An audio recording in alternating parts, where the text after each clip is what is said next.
This is VisiPro3 channel. In today's video, I will show you how to find Clipboard on Android. Before you get started, don't forget to subscribe and turn on the notification to keep you updated about this channel. So let's go!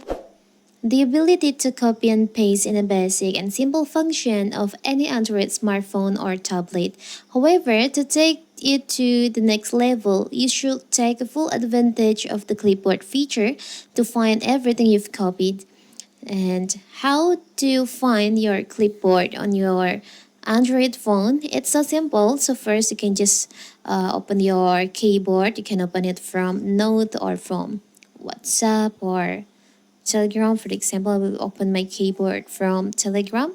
So here, you can find your clipboard in here. But if you can't find on there, you can just tap on here. There's like menu button on there. You can just tap on that.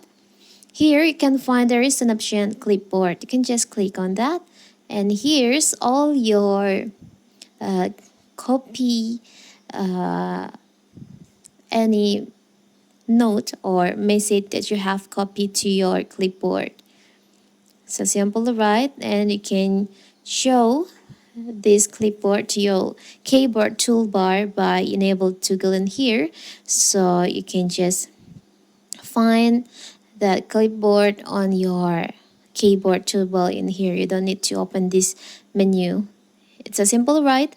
So that is how to find Clipboard on your Android phone. Forget to like and subscribe and turn on the notification to keep you updated about this channel. Thank you and see you!